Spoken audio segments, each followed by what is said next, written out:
Grimm's Fairy Tales, The Frog Prince. By Jacob Grimm and Wilhelm Grimm. Translated by Edgar Taylor and Marian Edwards.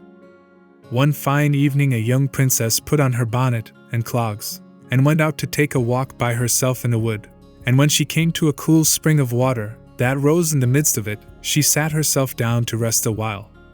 Now she had a golden ball in her hand, which was her favorite plaything, and she was always tossing it up into the air, and catching it again as it fell. After a time she threw it up so high that she missed catching it as it fell, and the ball bounded away, and rolled along upon the ground, till at last it fell down into the spring.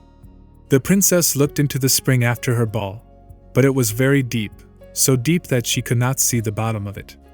Then she began to bewail her loss, and said, "Alas! If I could only get my ball again, I would give all my fine clothes and jewels, and everything that I have in the world."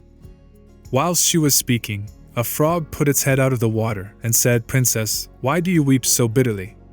"Alas," said she, "what can you do for me, you nasty frog? My golden ball has fallen into the spring."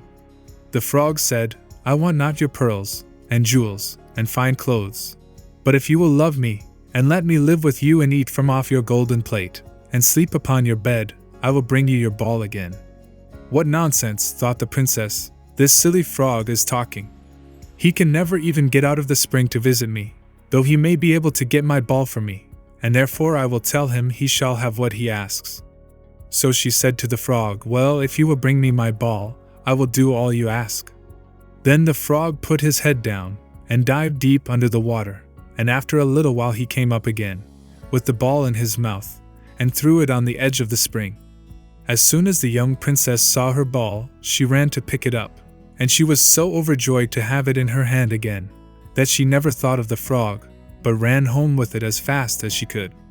The frog called after her, "Stay, princess, and take me with you as you said," but she did not stop to hear a word. The next day, just as the princess had sat down to dinner, she heard a strange noise, tap, tap, plash, plash, as if something was coming up the marble staircase. And soon afterwards there was a gentle knock at the door, and a little voice cried out and said, "Open the door, my princess dear. Open the door to thy true love here. And mind the words that thou and I said, by the fountain cool, in the greenwood shade."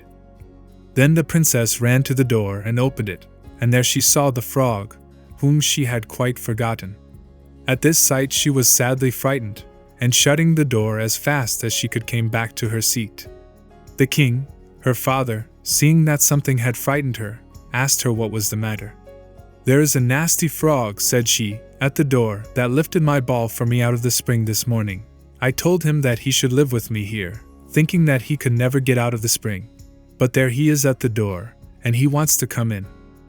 While she was speaking, the frog knocked again at the door, and said, "Open the door, my princess dear. Open the door to thy true love here. And mind the words that thou and I said, by the fountain cool, in the greenwood shade." Then the king said to the young princess, "As you have given your word you must keep it, so go and let him in." She did so, and the frog hopped into the room, and then straight on, tap, tap, plash, plash, from the bottom of the room to the top, till he came up close to the table where the princess sat. "Pray lift me upon chair," said he to the princess, "and let me sit next to you." As soon as she had done this, the frog said, "Put your plate nearer to me, that I may eat out of it." This she did, and when he had eaten as much as he could, he said, "Now I am tired. Carry me upstairs, and put me into your bed." And the princess, though very unwilling, took him up in her hand, and put him upon the pillow of her own bed, where he slept all night long. As soon as it was light he jumped up, hopped downstairs, and went out of the house. "Now then," thought the princess, "at last he is gone, and I shall be troubled with him no more."